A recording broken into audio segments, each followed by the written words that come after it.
Respected Dr. Geete MV, Professor Kohli, Professor Ugle, Shri Sandeep Kusalkar, President Yuvan, Hemant Lohgaonkar, all the volunteers and trustees of Yuvan organization, respected faculty members of New Arts, Commerce and Science College, Ahmednagar, and above all, my dear friends, it's a great privilege, it's a great honor for me to be here in front of you. First of all, I must thank you all for inviting me here, and I'm extremely delighted and I'm so humbled and so honored for the wonderful welcome that you all gave to me. I'll remember it all my life, till the last breath. I will always remember this, and this means a lot to me. So before going further, Apun kasa hai ahat? Did I say it right? Yes. Okay, that's wonderful. So let me say it again. कैसे हैं आप सब? अच्छे, या हम हमेशा अच्छे होने चाहिए. हम सब लोग, पूरी दुनिया, हमारा देश, सब लोग अच्छे हमेशा होने चाहिए. यही हमारा कर्तव्य, यही हमारा, the ambition, and that should be the motive of our life. आगे बढ़ने से पहले मैं बस आप सबसे एक सवाल पूछना चाहूँगा. मुझे बताइए, आपके हिसाब से, according to you, what is the biggest and the most precious thing that we all have? Life. हम सब के पास सबसे ज्यादा अनमोल, सबसे ज्यादा कीमती, सबसे ज्यादा प्रेशियस चीज क्या है? Life, right? कितने लोगों को लगता है कि जो लाइफ है, जो जिंदगी है, जो हमें भगवान ने, ईश्वर ने, अल्लाह ने जो हमें जिंदगी दी है, जो लाइफ दी है, ये सबसे ज्यादा अनमोल चीज है हमारे पास, सबसे ज्यादा अनमोल. ओके, मतलब मेजॉरिटी लोगों को लगता है. तो और एक सवाल, ये जिंदगी क्या है? What is life? तो आप सब लोग का अलग अलग जवाब होगा. तो क्या ये लाइफ वो वक्त है जो हम यहाँ पे बिताते हैं, मे बी 60 साल? Is it the time that we spend on this earth, the 60 years, the 70 years, or 100 years, whatever it may be? Or is it this, this body with senses, with desires, with needs? क्या ये जिंदगी है? मेरे हिसाब से, life is nothing but sum total of what we do in this span of time. हमारी जिंदगी कुछ और नहीं है, बल्कि जो चीजें हम, जो काम हम करते हैं, जो चीजें हम सोचते हैं, पैदा होने से लेकर मरते दम तक, जो हम हर दिन करते हैं, जो चीजें हम करते हैं, जो हम दूसरों के बारे में सोचते हैं, जो हम अपने बारे में सोचते हैं, it's the sum total of all these actions जो हमारी एक्चुअल में लाइफ है. So life is nothing but what we do. हमारी जो जिंदगी है, ये कुछ और नहीं है, बल्कि वही है जो हम करते हैं, जो हम काम करते हैं, जो हम एक्शंस करते हैं. तो इससे जो मेरा बोलने का ये मकसद था कि अगर life is sum total of these actions, so this every action actually defines us. ये दिखाती है, जो भी हम काम करते हैं, कि हम कौन हैं, what kind of people we are. क्या हम स्वार्थी हैं? Are we selfish or are we selfless? क्या हम अपने काम में, अपने बारे में, खाली अपने हित के बारे में सोचते हैं, या अपने पड़ोसी के बारे में भी सोचते हैं, या किसी दूसरे इंसान के बारे में भी सोचते हैं? जो ये हमारी ये सोच है, और इस सोच से जो हमारे काम बनता है, the action that corresponds to this thought is actually who we are.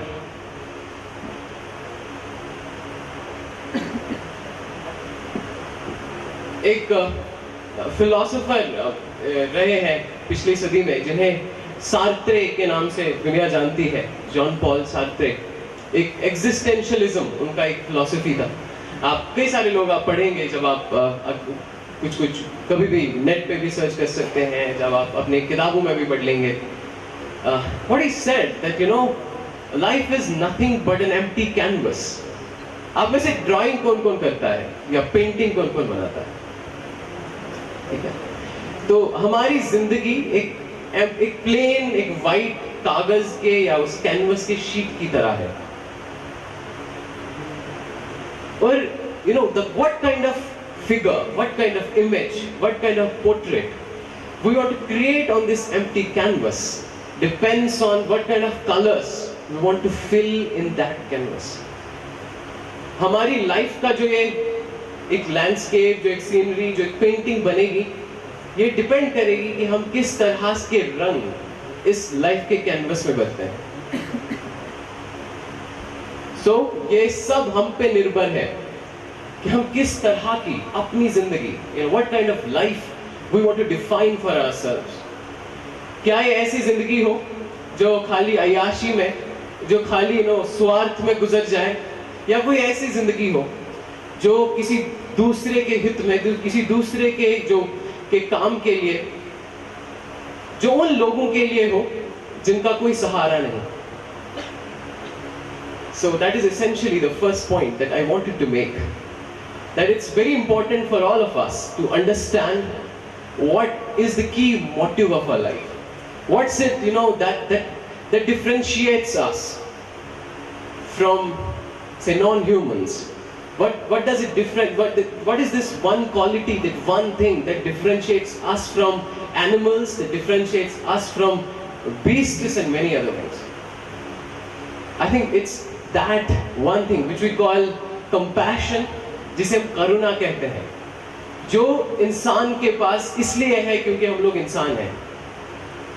हम लोग अक्सर कहते हैं the human being is the best among creations. जैसे उर्दू में, अरबी में से कहते हैं अशरफुल मखलूकात। अब सारे जो भी चीज़ें हैं उनमें से सबसे यू आर द यूनिक। और ये यूनिकनेस हम में आती है क्योंकि हमारे पास एक रीजन है, हमारे पास सोचने का, समझने की ताकत है। We have that ability to think, we have that ability to understand things. So that's the first thing that I wanted to point out here. Sandeep ji ने यहाँ पे डॉक्टर एपीजे अब्दुल कलाम जी के बारे में काफ़ी कुछ बताया। इनफैक्ट कल we had his death anniversary, the first death anniversary of this great soul, which inspired thousands and millions of people, not only in this country but around the world. I got an opportunity to meet Dr. Kalam when I was in school. तो हमारे कश्मीर में एक बार आए थे वो 2005-06 के आसपास। तो कई सारे बच्चे जो अलग अलग स्कूलों में थे, उन्हें they were invited to meet in a gathering. तो the first words that he said, he said that the laws of aerodynamics say that a bumblebee cannot fly. एक bumblebee देखी है आपने? ठीक है, उसका जो weight होता है, okay, उस हिसाब से the laws of aerodynamics say that a bumblebee cannot fly, but it flies because it wants to fly.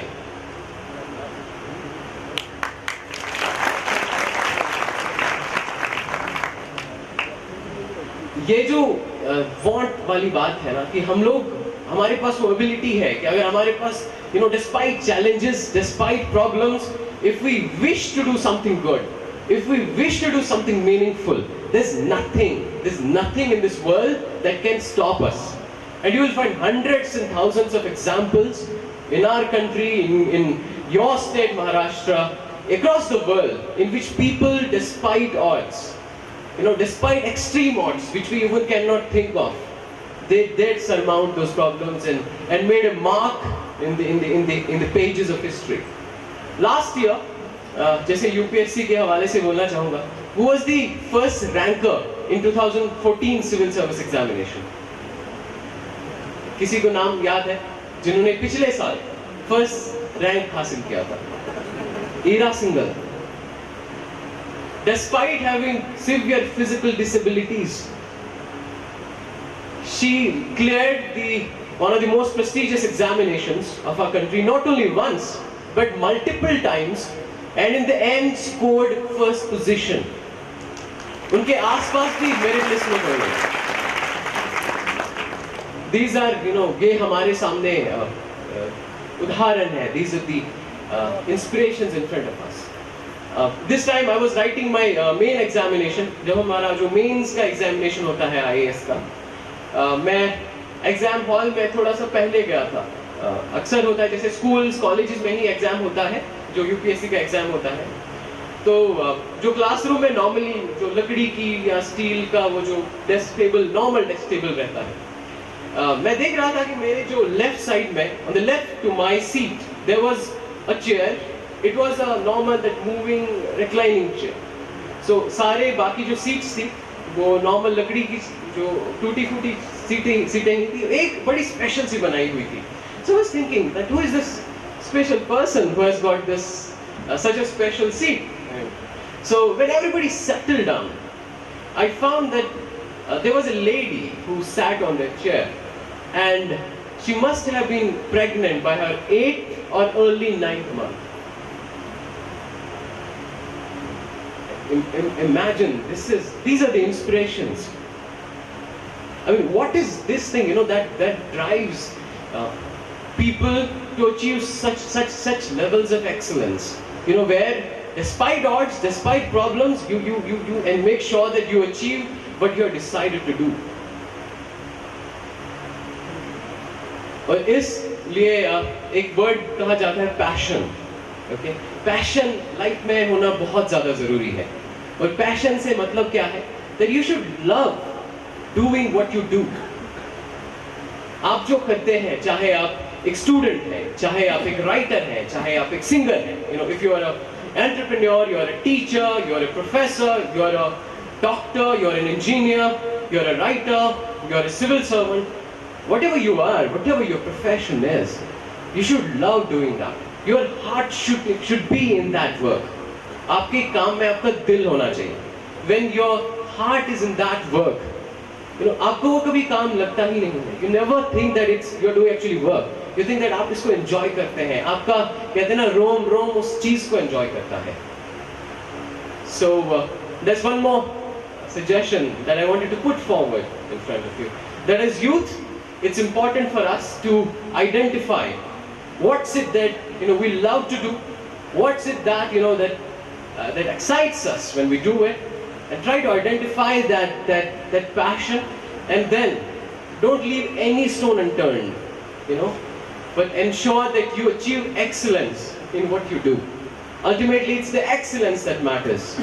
As a country, as a nation, it's not that we only need IAS officers. It's not that we only need IPS officers. We need good doctors. We need good engineers. We need good entrepreneurs. We need good writers. We need good journalists. We need good artists. We need good scholars. We need good researchers. So हमें हर किसी field में अच्छा काम करने वालों की जरूरत है. So it doesn't matter, आप किस चीज में, आपको क्या चीज पसंद है. जो सबसे ज्यादा इंपॉर्टेंट है कि आप उस काम में, उस फील्ड में कितना अच्छा करते हैं. How much excellence you achieve in that field. If we look at the world at large today, and our country in particular at present, we are at a very crucial juncture of time. Looking at our own country, on one side, we are generally one of the biggest democracies in the world. We are a young population. More than 65% of our population is below 35 years of age. Right? When it comes to our economy, we are one of the fastest growing economies in the emerging economies in the world right now. Look at the kind of geopolitical or economic clout that we have at present in the world. That is unparalleled. In the national community, nobody ever can afford to ignore India at present time. कोई भी, whether it's America, whether it's Russia, whether it's somebody in Middle East, somebody in Central Asia, no country can afford to actually, have loose relations with India. Everybody comes forward. We are cooperating with different countries across the world. At the same time, if we look at the kind of transformation that our country is going through, we're trying to build our secondary sector well, we're trying to consolidate our services sector, we're trying to improve our agriculture sector. So a lot of things are happening, which are very good, which are very positive. At the same time, when we look at the scale of challenges that we face as a nation, as a country, they are huge. You might have come across, or you may come across, a lot of statistics which talks about poverty level in the country. You know, more than 1/5, 22% से ज़्यादा जो हमारे population है, that is living below poverty line. और poverty line की जब हम बात करते हैं, it's the bare minimum, it's the minimum possible, income of survival. कि इतनी income भी नहीं है.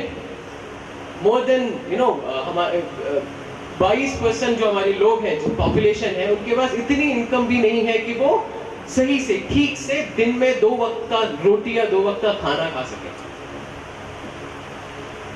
Not only that, अभी in the last year there was this social economic and caste census जो 2011 में हुआ था. इसका कुछ data release हुआ था. It said that more than 50% of our rural households, they do not have an assured source of income. कि जो हमारे गांव में रहते हैं उनमें से जो आधे से ज़्यादा हाउसहोल्ड्स हैं उनके पास कोई assured source of income नहीं है. ऐसा कोई सोर्स नहीं है जिससे उनको कॉन्स्टेंटली, उनको रेगुलरली या assured तरीके से पैसा मिल सके. उनको एक दिन काम मिलता है, दूसरे दिन काम नहीं मिलता है. खाली यही नहीं, अब जेंडर इक्वालिटी की बात करते हैं तो I think it's very unfortunate कि जहां तक हम एक साइड से we celebrate our achievements, but at the same time when we look at the gender disparities, they are grave. Look at the under 6, below 6 sex ratio कि जो 6 साल से कम आयु के जो बच्चे हैं उनमें जो सेक्स रेशो है that is 918 in our country at present, 2011 के हिसाब से. आपकी जो स्टेट महाराष्ट्र है, in Maharashtra the under 6 sex ratio is 894. मतलब पैदा होते ही हमारे यहाँ डिस्क्रिमिनेशन शुरू होता है.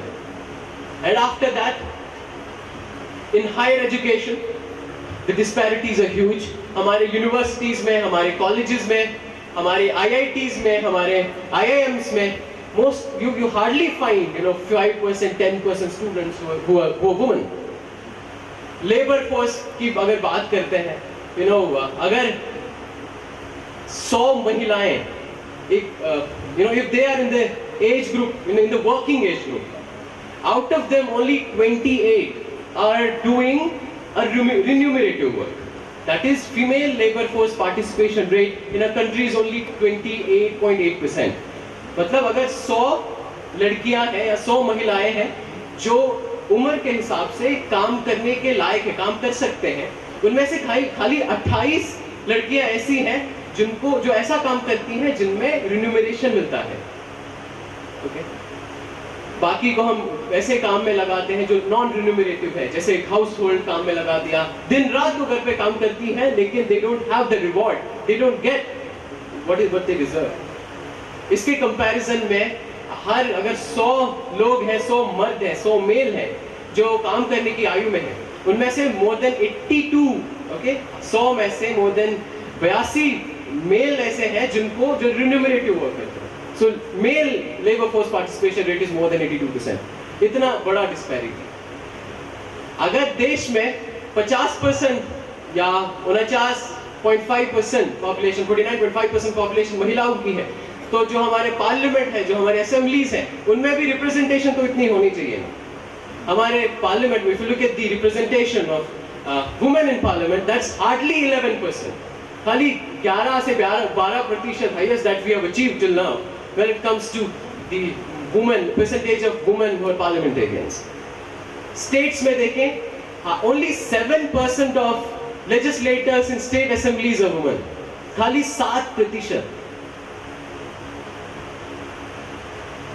ये तो एक साइड हो, इसके साथ साथ NCRB national crime records bureau एक जो डिफरेंट जो क्राइम्स है उनका कुछ डेटा कलेक्ट करता है. I was going through one of these some statistics. It said in India every 20 minutes one rape occurs, every 25 minutes one kidnapping occurs, every 4 hours one dowry death occurs in India. This is also, who we are. This is also the other face of where we live.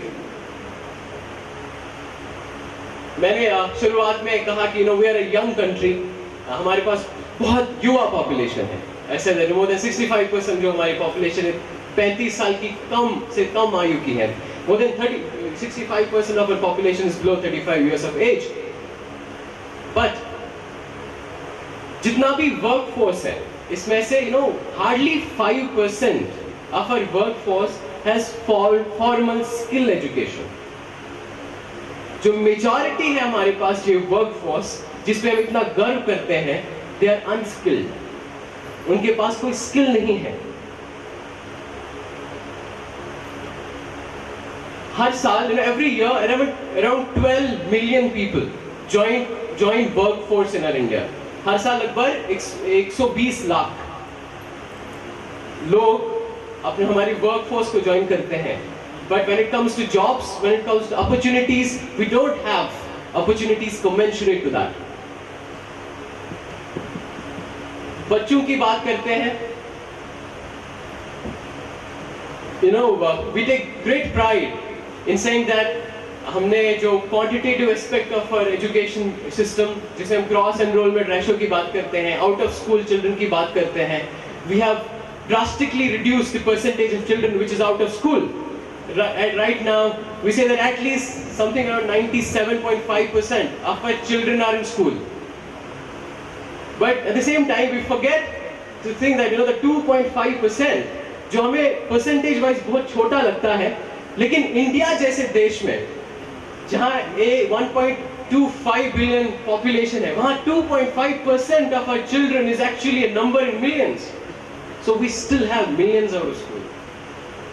There are some figures we say that the child labor is somewhere between 12 million to 16 million strong.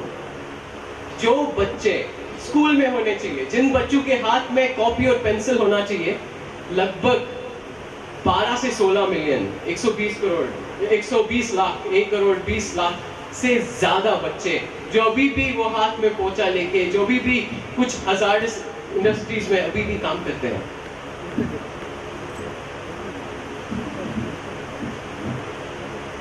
ये सब चीजों के बारे में, all the things that I'm trying to tell you about, my only motive, my only objective is that, and I want to give you this insight that as individuals, as youth, as youngsters, whatever we do, we cannot afford to only think about ourselves. चाहे हम civil servant बने, चाहे हम doctor बने, चाहे हम engineer बने, चाहे हम टीचर बने, या हम एक आम नागरिक, आम शहरी, as an ordinary citizen रहें. Okay? We cannot afford to only think about ourselves.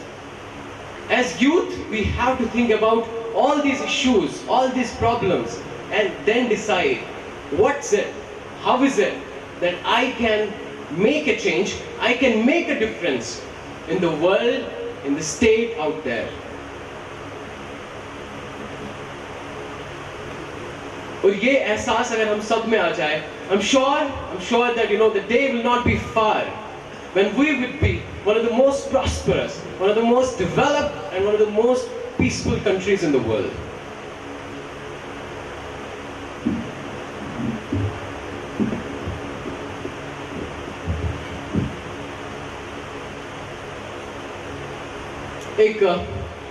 I would like to talk about a few things more. जाने से पहले उसके बाद I would love to maybe listen to some of your questions and we'll try to have a bit of interaction. कुछ और चीजें हैं जो जिनके बारे में आपसे बात करना चाहूँगा. एक जैनिज्म में एक बहुत ही प्यारा कॉन्सेप्ट है जिसे कहते हैं अनेकांतवाद. Okay, theory of manyness of reality कि अगर कोई चीज है, कोई सी भी शय है, कोई सा भी इशू है, इस चीज को देखने के अलग अलग पर्सपेक्टिव्स हैं। जैसे अगर मेरे हाथ में मोबाइल फोन है, मैं आपको ऐसे दिखाऊंगा तो आप में से कई सारे लोगों को ये कुछ रेक्टेंगुलर दिखेगा, राइट? अगर मैं इसको ऐसे दिखाऊंगा तो कई सारे लोगों को कुछ मोटी लाइन या थोड़ी सी आर्क शेप में दिखेगा। तो जो भी कोई चीज है, इस चीज के अलग अलग पर्सपेक्टिव्स होते हैं। There are different perspectives, different points of view, different frames of reference when we look at issues, when we talk about issues, when we discuss those issues. It's important, I think, for every one of us, especially the youth and youngsters, to understand that we should never be dogmatic. हम कभी भी एकांतवादी ना बने. Okay? We should always have that appetite. We should always have that that ability to think that if there is this issue, it would have different points of view. We should have that ability to listen to others. We should have that courage to listen to others even if they say exactly opposite to what we believe. अगर हम चीजों को, क्योंकि हमारे रोजमर्रा जिंदगी में every day we come across lot of issues, be them when it comes to different communities, different regions, different languages, different political ideologies, and many others. As youth, we come across such issues every day. Then, if we get influenced, if we get dogmatic from only one point of view, we lose the bigger picture. And when we lose the bigger picture, we decide, or we somehow become a bit intolerant to different points of view. इसीलिए हमेशा मेरी suggestion, मेरी advice ये रहेगी आप सब, to all my friends here, that don't take things at face value. Always use your mind, use your reason, think about them, try to understand different points of view. Okay, only then make an opinion. And this opinion is very important because it helps us decide what we will do. Okay? अगर आप women issues के बारे में सोचते हैं, इन issues के बारे में जब हम पढ़ते हैं, इससे हमारी सोच बदलनी चाहिए कि जब हम घर जाएंगे, so we will not behave in the same chauvinistic, we will not behave in the same paternalistic way, but instead we understand that the very reason that we all are humans makes us equal. This constitution makes us equal. ऊपर वाले ने हमें बनाया है. We may be different physically or biologically, but that physical or biological difference does not make one sex superior to other. Similarly, there may be people from different religions, there may be people from different castes, different religions, different languages.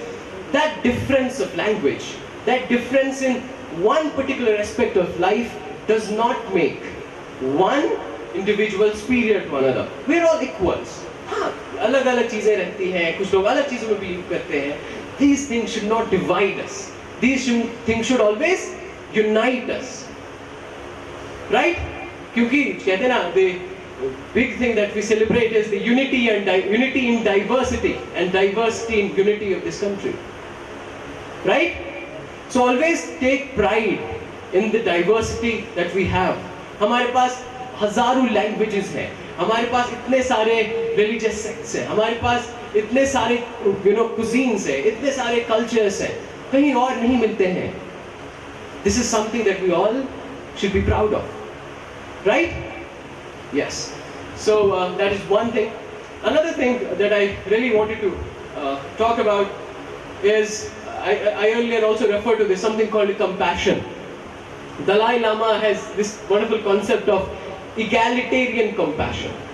He said compassion तो ये हुआ कि मैं जब किसी को problem में देखता हूँ तो मेरे दिल के अंदर सबसे पहले वो empathy आ जाता है. I somehow put myself into the shoes of that person कि ये बंदा प्रॉब्लम है, ये पेमेंट से पास घर नहीं है, इसके पास खाने पीने के लिए रोटी नहीं है, he does not have sufficient to live. Then this thing, this empathy, pushes me so that I take some steps to ease the problem that this person is facing.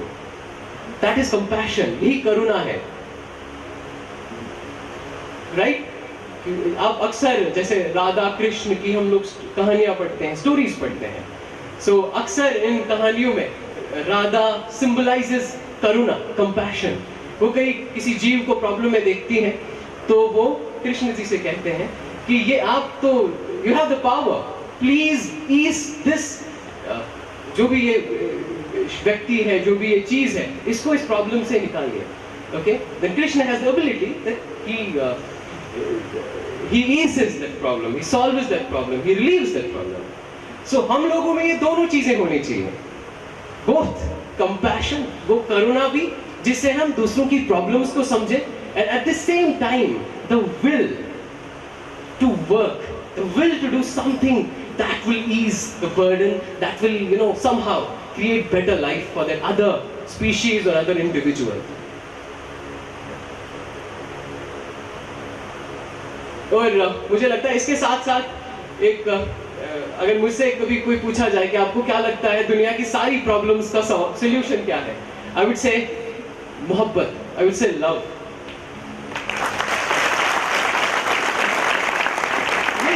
मुझे लगता है जितनी भी प्रॉब्लम्स हैं, जिस साइड से आप देखोगे, इकोनॉमिक प्रॉब्लम्स, इकोनॉमिक डिस्पैरिटीज की बात करते हैं हम लोग, टेरर की बात करते हैं हम लोग, ग्लोबल क्राइसिस की बात करते हैं, करप्शन की बात करते हैं, इन सब में अगर कोई चीज मिसिंग है, दैट इज लव. अगर एक मोहब्बत होना इंसान को, if you have love for the other individual, you will never, nobody will ever decide to harm someone else. So अगर किसी चीज की सबसे ज्यादा जरूरत है in present time, that is of love. वो इस प्यार की, इस मोहब्बत की जरूरत है, उस मोहब्बत की जो हम सबके दिलों को जोड़ता है, that will connect the hearts of every one of us, irrespective of where we come from, who we are, which religion, which sect, which caste, which tribe, which color, which sex we belong. The one thing that we all need to understand is that अगर एक वो इंसानियत की बात करते हैं ना, the best way to symbolize that humanity is to love others. Right? Am I right? Yes. Or there was this person called William Arthur. He said, "Smile is the best language of kindness." अगर हम किसी के लिए कुछ भी नहीं करते हैं, बट उसके लिए उसको देख के थोड़ा सा स्माइल कर लेते हैं, थोड़ा सा मुस्कुरा लेते हैं, it means world to many people. हमारे आसपास बहुत सारे बच्चे हैं, बहुत सारे लोग हैं, बहुत सारे बुजुर्ग हैं. We have so many children, so many adults, so many old people, and there's no one to talk to them, there's no one to hold their hand. A simple gesture of ours, namaste, salam alaikum, कैसे हैं आप, या छोटे बच्चे पे थोड़ा सा हाथ फेर लेना, उनके लिए बहुत कुछ है, बहुत मायने रखता है. So again, emphasize on this thing कि आप जो भी करते हैं, जिस भी कैपेसिटी में है, you don't have to be a civil servant to make difference in the world. You don't have to be an IAS to make to change this universe. To be a just, good and kind human being is sufficient. It's enough to make this world a better and a better place to live.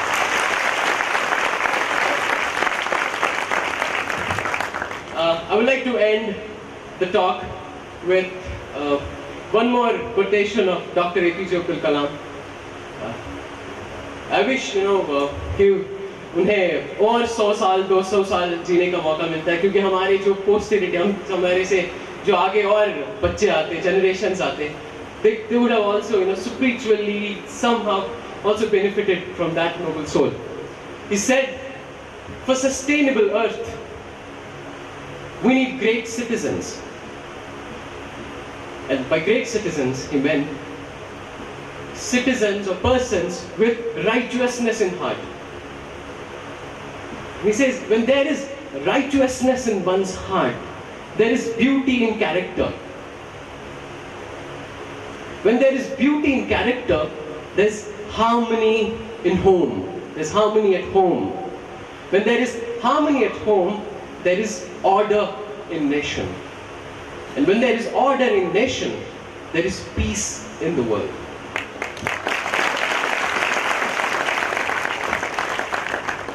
Thank you so much. और and एक आम पंक्ति से करूंगा, मुझे नहीं लगता this sums up all, you know.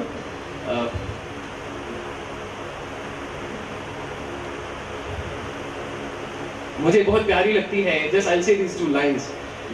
It's like खुदा या ईश्वर इंसान से कहता है कि मोहब्बत की तमन्ना है तो फिर वो वस्फ पैदा कर। वस्फ मीन्स क्वालिटी। मोहब्बत की तमन्ना है, if you want to be loved, develop that quality in you.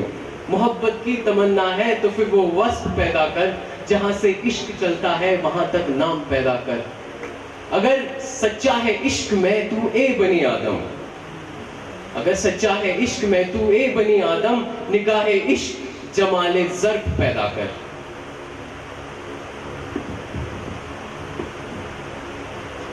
मैं तुझको तुझसे ज्यादा अच्छा होगा मगर, खुदा इंसान से कहता है that I will love you more than you love yourself। मैं तुझको तुझसे ज्यादा अच्छा होगा मगर शर्त यह है कि तू अपने अंदर मेरी जुस्तजू पैदा कर।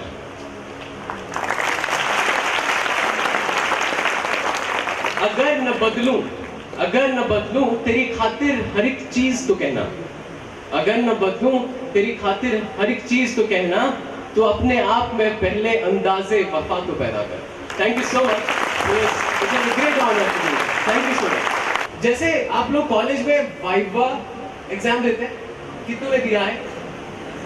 सभी ने दिया, ओके। इन वाइवा एग्जामिनेशन में आपका इंफॉर्मेशन इज मोर इम्पोर्टेंट। अगर आपसे एक क्वेश्चन पूछा गया, आपको कैसे भी बोलो, डर डर के बोलो, जैसे भी बोल दो, अगर आप उस क्वेश्चन का सही उत्तर देते हैं तो आपको नंबर मिल जाता है। 3 या 5 क्वेश्चन पूछे, आपने 5 का जवाब जैसे तैसे करके मतलब दे दिया तो आपको नंबर मिल जाएंगे, राइट?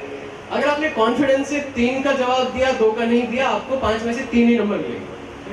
लेकिन जो पर्सनैलिटी टेस्ट होता है या जो इंटरव्यू आप कहते हैं, उसमें information is not the only criteria. इसमें इंफॉर्मेशन ही खाली इंपॉर्टेंट नहीं होता है। इसमें क्या होता है, कई सारी चीजों में देखते हैं। सबसे पहले वो देखते हैं कि आप कैसे बोलते हैं, आपका कम्युनिकेशन स्किल्स कैसा, ये एक फैक्टर रहता है।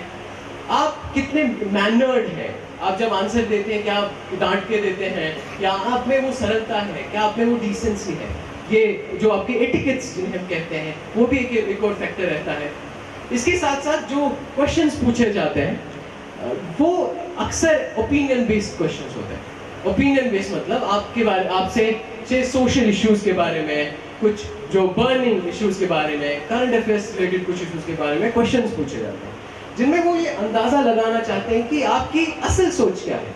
जैसे हम अभी महिलाओं के बारे में बात कर रहे थे, तो आपसे ऐसे कुछ सवाल पूछे जाएंगे कि हो सकता है कि रिफ्लेक्ट करना चाहते हैं, ये अभी भी वही सोचता है जो कई सारे लोग सोचते हैं हमारे देश में कि महिलाएं और जो पुरुष है एक समान नहीं है।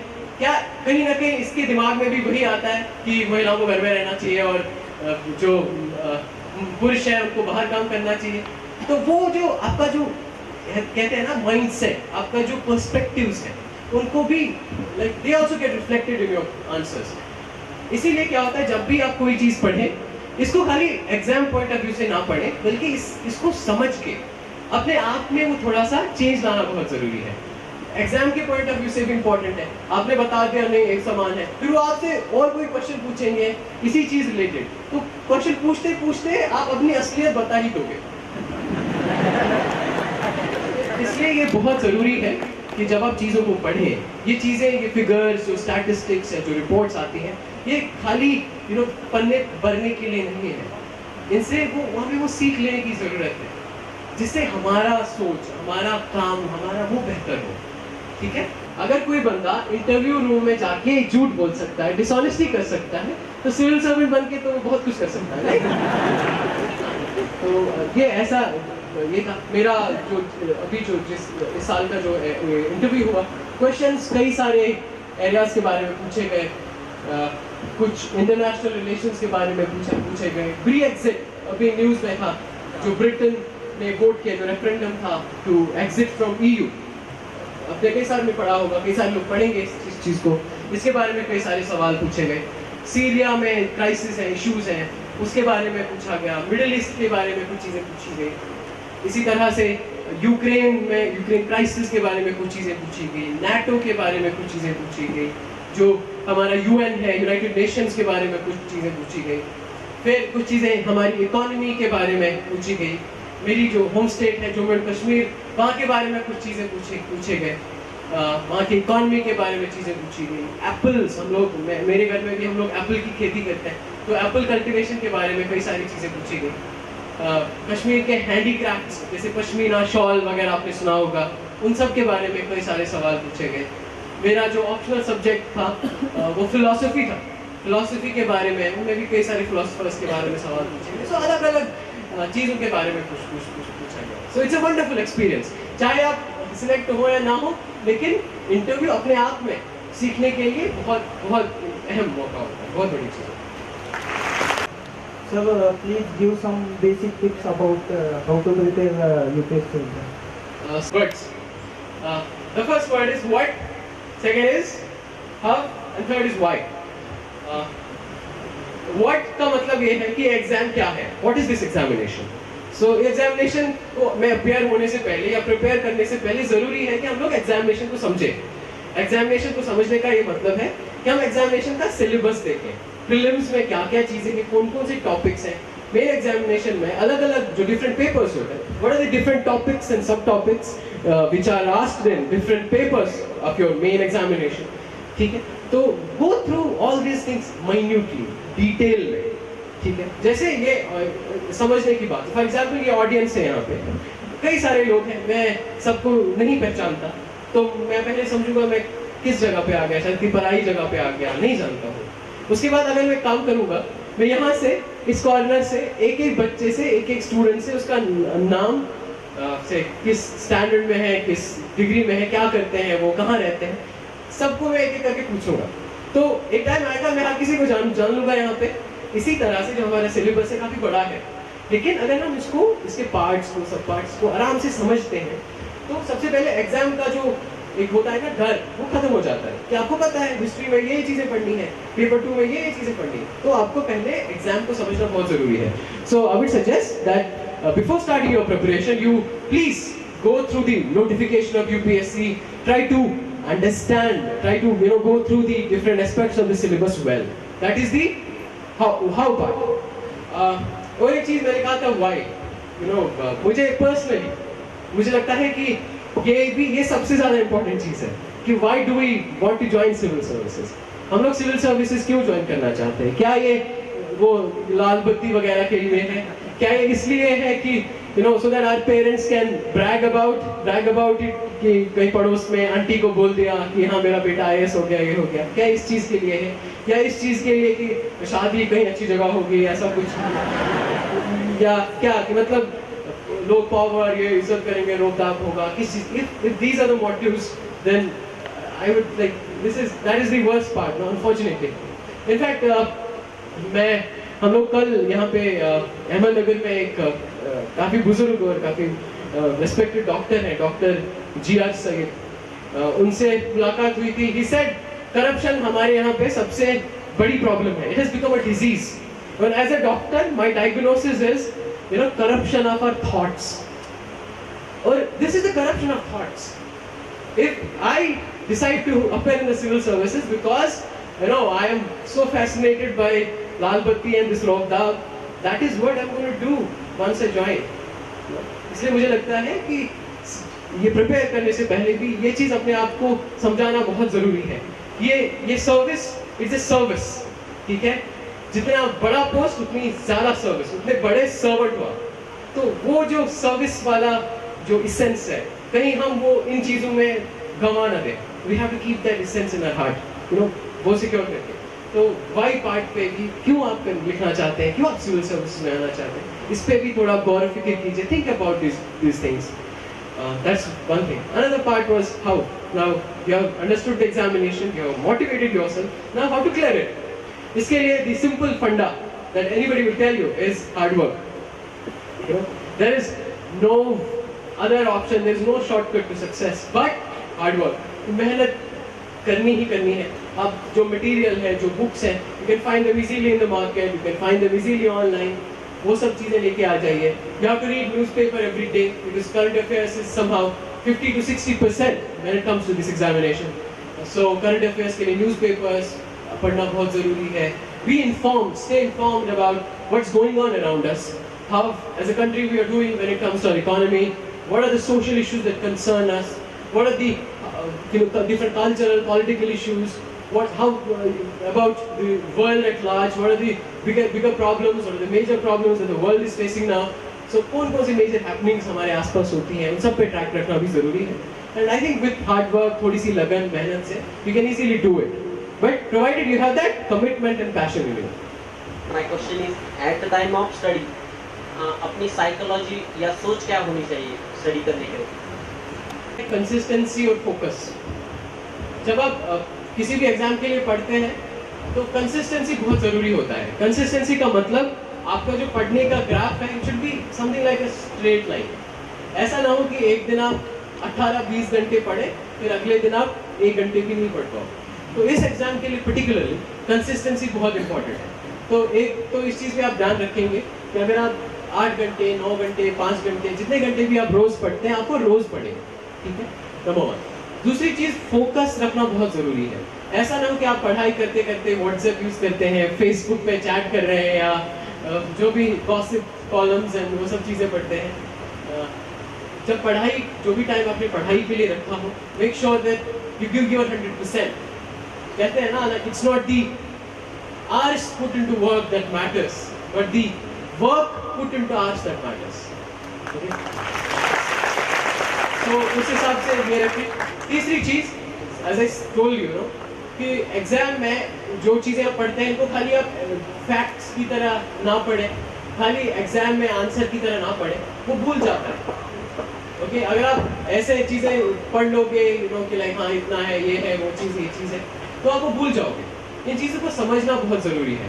ओके, तो इसीलिए जब भी मैं कह रहा था कि जो भी आप इश्यूज़ के बारे में पढ़ते हैं, जो भी चीज़ों के बारे में पढ़ते हैं, try to get some outcome, get some learning out of that. वो चीज़ स्टेबल रहती है, वो चीज़ आप नहीं भूलोगे. Myths and threats. OT, strengths, weaknesses, opportunities and threats. अब it's like for every individual it's different. And ये करना बहुत अच्छी चीज़ है. जब आप किसी भी पॉइंट पे आप भी थोड़ा एनालाइज करें कि जब मैं पढ़ाई करता हूँ, whenever I study or do something, what are the strength areas, okay, and what are my weak areas. उससे क्या होता है, these things help you to prioritize. से अगर आपके पास 5 घंटे हैं, आपको लगता है in general studies you're doing good, okay, you have good command over general studies, but in optional subject you're not that good. So what will you do? You will devote more time to your optional subject because you're weak in that. इसीलिए it depends on every individual. I don't think there's point in discussing my strengths and weaknesses. I have anyway come through the examination. Okay, but I would suggest this is a good thing to do at any point of time. हमेशा अपने आप को evaluate करते रहें, feedback लेते रहें. Test लिखना अक्सर काफ़ी beneficial रहता है. If you write tests, it gives you that feedback, कि आप कितना strong किस चीज़ में है, कितना weak किस चीज़ में है. Okay? So you can do that at your own level. Sir, I would like to ask you, what is the basic strategy for essay preparation and mains and essay writing? Okay, for essay, essays is actually a formal style of writing है. Okay, writing का एक formal तरीका है. So you can make a distinction between a general studies question which may be of say 60 marks and an essay which may be of 60 marks. Okay, there's a difference between the two. जैसे normal question में आप points में लिख सकते हैं, आप पैराफॉर्म में लिख सकते हैं, आप जैसे मर्जी वैसे लिख सकते हैं. लेकिन एसे में यू राइट इन पैराग्राफ्स. आप एक फॉर्मल तरीके से लिखते हैं. आप 1 2 3 करके या पॉइंट डॉट डॉट करके नहीं लिखते हैं.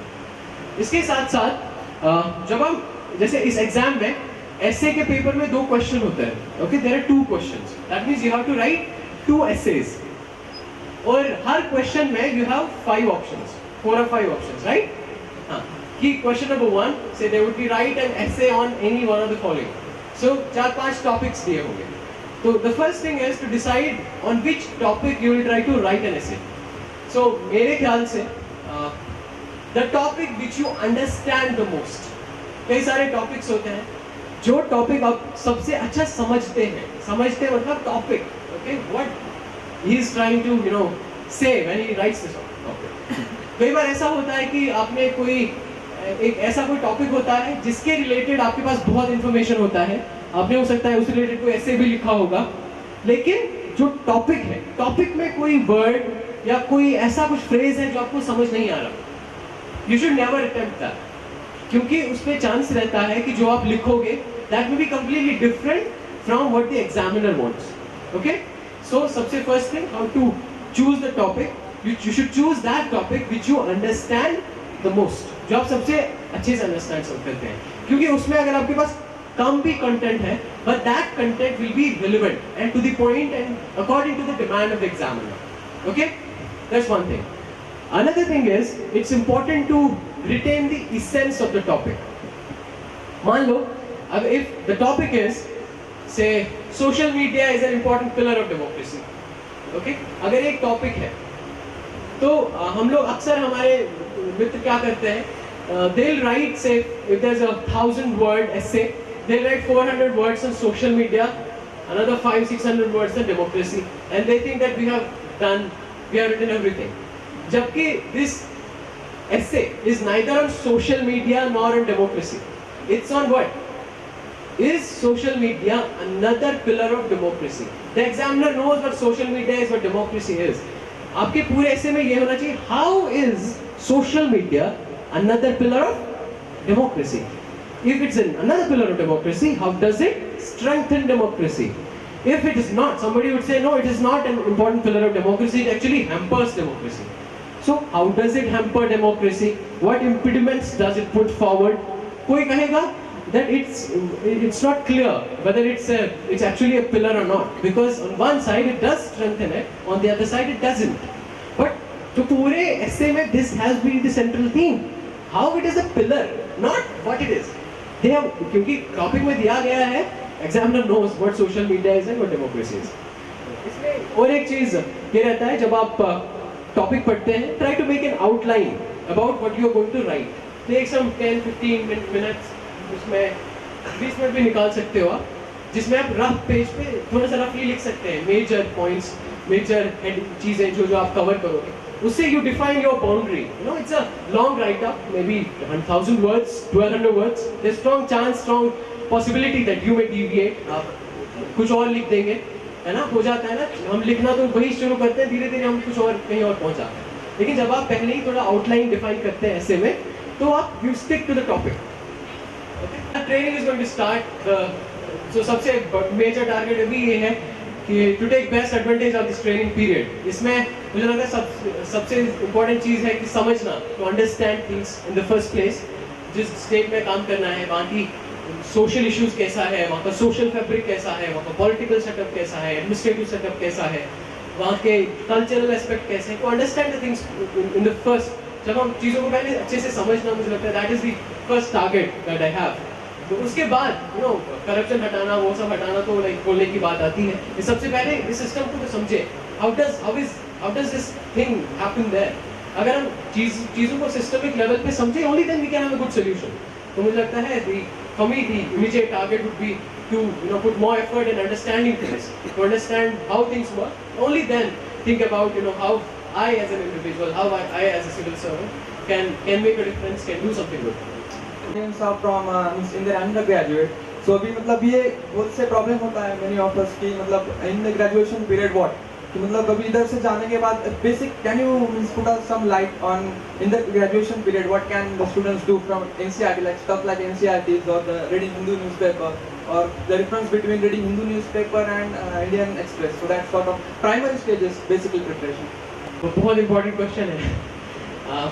सबसे पहले there is one important thing that I will tell you. In whichever course you are, आप जहाँ जो भी पढ़ते हैं, no, if whether you are in a college or a university, you are studying humanities, you are studying maybe medical science, engineering, whatever. First thing is, make sure that you don't take your regular studies lightly. Okay. Civil services come secondary, but at this point of time, it's important for you that you know you give your 100% in your regular studies as well, because at the end of the day, graduation is the minimum eligibility for writing the examination, and that eligibility is not for namesake. ये जो eligibility लिखते हैं, graduate होना चाहिए, it has a purpose. Okay, so जिस भी course में आप हो, पहले ये इंश्योर करें कि आप जो रेगुलर स्टडीज़ हैं उनको अच्छे से पढ़ें।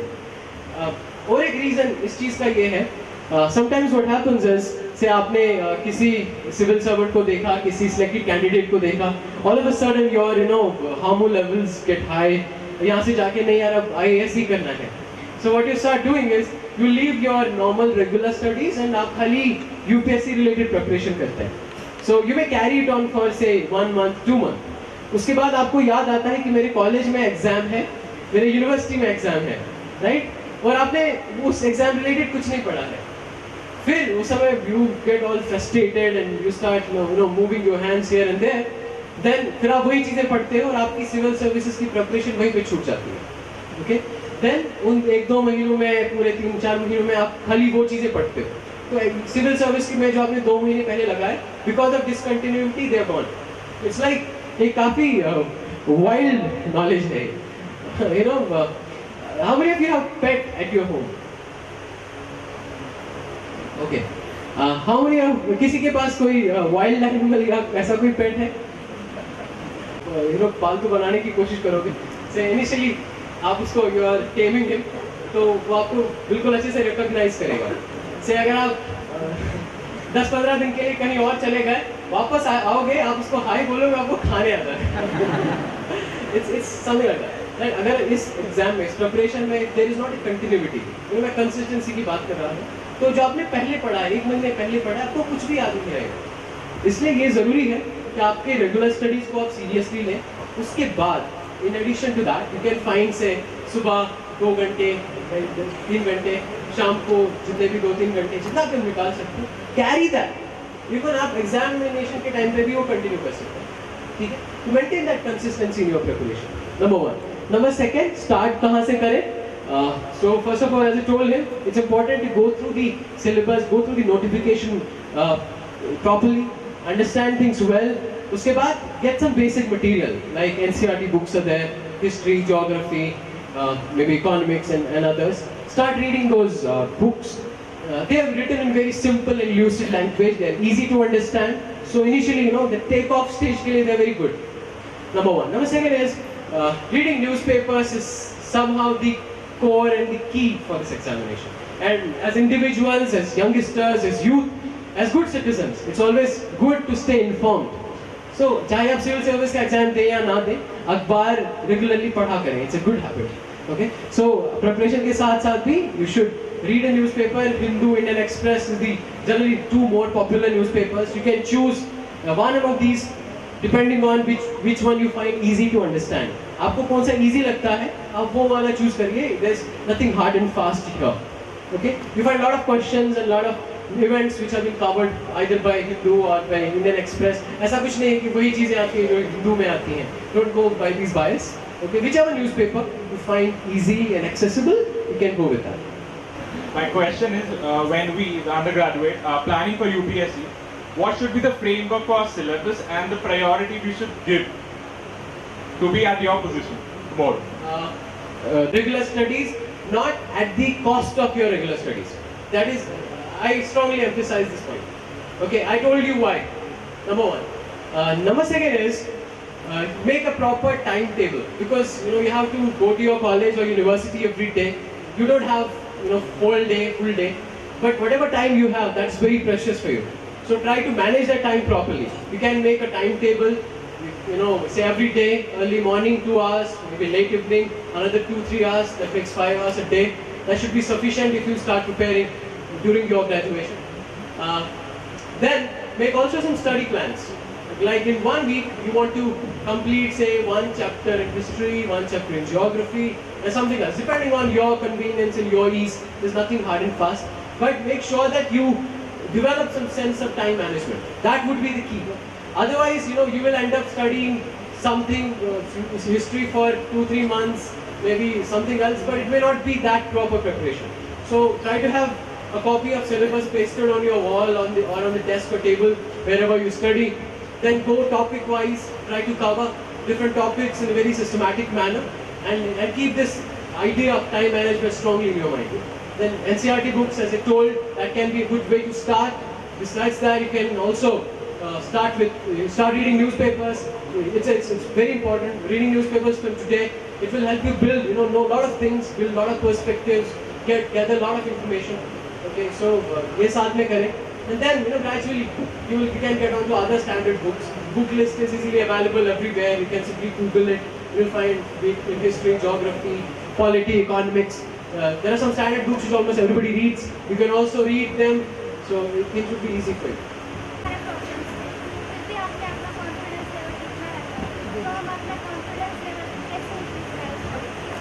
जगह के रिलेटेड है, किसी भी चीज़ के रिलेटेड, मेरा खुद का ये मानना है कि प्रॉब्लम्स हमेशा रहेंगी. आप IAS बनने से पहले भी आपकी प्रॉब्लम्स है, IAS बनने के बाद भी प्रॉब्लम्स और चैलेंजेस है. अब डिपेंड ये करता है क्या आप इन प्रॉब्लम्स और चैलेंजेस को ज़्यादा इंपॉर्टेंस देते हो या अपॉर्चुनिटीज़ को ज़्यादा इंपॉर्टेंस देते हो. सो मेरे पापा टीचर हैं, मुझे लगता है मेरे लिए सबसे बड़ी अपॉर्चुनिटी ये थी कि वो मुझे छोटे छोटे क्लासेस में 10th तक या 5वीं तक जिस भी क्लास तक वो मुझे बेसिक मैथमेटिक्स पढ़ा सके, वो मुझे जो इंग्लिश लिखना बोलना सिखा सके. तो ये सबसे बड़ी अपॉर्चुनिटी है जो मेरे ख्याल से बहुत सारे बच्चों के पास नहीं थी.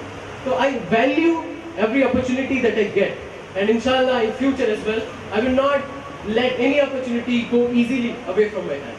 Problems are there, they will always be there, but we need to have the courage to tell the problems that you may be big, but my courage, my commitment will always be bigger than you.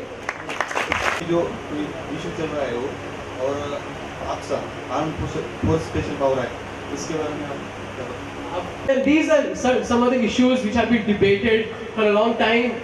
Debate होता रहेगा. But I would strongly suggest all of you that if you want to know about these issues, it's good to read about them. Okay, there's a lot of literature, a lot of points of view in place. It's always better rather than taking somebody's opinion on such issues to yourself go through different points of view. There's a debate, so on one side of the debate, on the other side of the debate, what are things going on? क्या arguments है? Read about it. It will be a delight reading all those issues. Okay? दिमाग में question था. आपने speech में बोला कि हर एक के हृदय में जब तक प्रेम नहीं होगा कि पूरे वर्ल्ड में पीस नहीं होगी, शांति नहीं होगी. तो आप अनंतनाग से आए और हमेशा बचपन से हम अनंतनाग का नाम सुनते आए और आज भी न्यूज़ में सुना है कि अभी कर्फ्यू लगा दिया है उधर. तो अभी जब सब पूरी जनता सिस्टम के खिलाफ जा रही है आप उधर और आप सिस्टम में आए, तो आपको कैसी प्रेरणा मिली कि उस टाइम पे कैसी सिचुएशन था कि आपका बचपन का कैसा था और आप कैसे प्रेरणा लेके ये सिस्टम में क्यों चाहा आपने और कब की बात किया आपके अपने दिमाग में सोच लिया कि आपको सिस्टम को ही जाना है तो सिस्टम में जाके ये पब्लिक को परिवर्तित करना है या टारगेट आपका? दो चीज़ें बोलना चाहूँगा. एक तो मेरे जो पेरेंट्स हैं उनका बहुत ज़्यादा रोल रहा है in shaping my world view. जिस तरह से मैं चीज़ों के बारे में सोचता हूँ इसमें उनका बहुत ज़्यादा ये रहा है. I have my dad, my grandfather, I see it everywhere. He's been the biggest inspiration in my life. He's a farmer. वो किसान है. He's illiterate. उनको पढ़ाई लिखाई नहीं आती है, लेकिन पढ़ाई लिखाई के प्रति जितना प्यार, जितना कहते हैं ना एक जज्बा, उनमें मैंने देखा है कहीं और नहीं देखा. हमारे रिलेशन में दूर दराज में भी जो भी कहीं बच्चा दिखता था उनको उठा के घर लेके आते थे, स्कूल भेजते थे. हमारे पड़ोस में बच्चा दिखता था, नहीं इसको स्कूल ये लेके जाना पड़ेगा. मैं जब इनिशियल क्लासेस में था तो गांव के पास में एक स्कूल था, वहाँ पढ़ता था. तो वो मेरे स्कूल भी आते थे. उनको जैसे मैथमेटिक्स क्या है, साइंस क्या है, ये चीज़ के बारे में पता नहीं था, लेकिन पता था कि एक किताब का नाम मैथ है, एक का नाम साइंस है, कोई हिस्ट्री है. तो वो टीचर के पास जाते थे, हमारा बच्चा मैथ्स में कैसा कर रहा है, हमारा बच्चा अच्छा साइंस में कैसा करता है. हमारे वहाँ पे स्कूल्स में 1 बजे लंच ब्रेक होती थी, 1 से 2 बजे. तो क्योंकि स्कूल घर के पास होता था, कई सारे बच्चे लंच ब्रेक में खिसक लेते थे, भाग जाते थे. तो पूछते थे, अच्छा ये लंच ब्रेक में भाग तो नहीं जाता स्कूल से, अच्छा इसकी अटेंडेंस दिखाई मुझे. वहाँ समझ तो कुछ नहीं आ रहा, but still he'll give that impression to the teacher that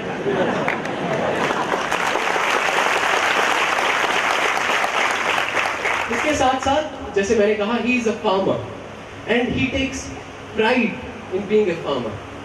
So उनको मैंने he is around 85 today. He gets up at 4 o'clock in the morning. वो नमाज पढ़ते हैं, उसके बाद you know, he'll go to the fields, apple orchards में हम उनके रोज बोलते हैं कि आप एज हो गई है, आप मत कीजिए. He doesn't stop.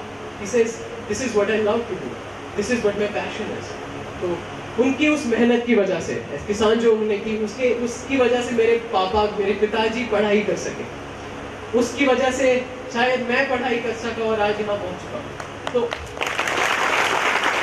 जो वो पॉजिटिव एनर्जी है, जो वो पॉजिटिविटी है, वो मेरे लिए सबसे बड़ी इंस्पिरेशन रही है.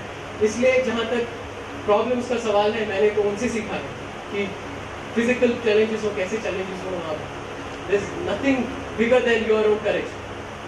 एक तो ये चीज़ मुझे लगता है पर्टिकुलरली सबसे ज़्यादा इम्पोर्टेंट रही है मेरे हिसाब से.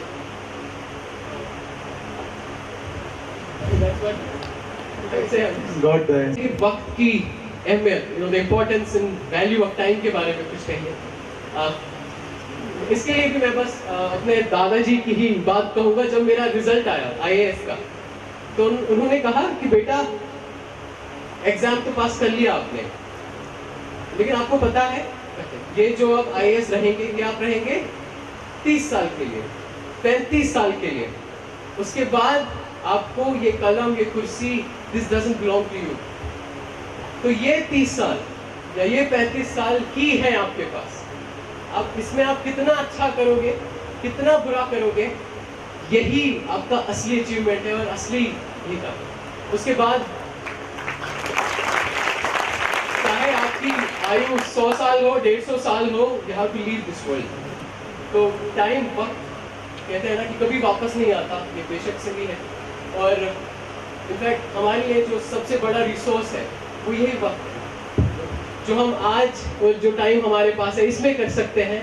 तो जब ये टाइम गुजर जाएगा, फिर हम लोग खाली ना हाथ डरे रह जाएंगे, काश ये क्या होता, काश मेहनत की होती, काश कुछ और क्या होता. तो मेरी भी आप सबसे गुजारिश है कि जो हमारा ये टाइम है, ये टाइम बहुत अहम है हमारे खुद के लिए, हमारे देश के लिए, पूरी दुनिया के लिए. और हम इस टाइम को अच्छे और पॉजिटिव चीज़ों में ही बिताएं. जो नेगेटिव, जो फैलिसिटी, जो बुरे काम है, जो अनप्रोडक्टिव काम है, उनसे बचें. और कुछ जिस भी हद तक हो सके, कहीं ना कहीं वो अच्छाई खुद में भी और अपने काम में भी लेके आए.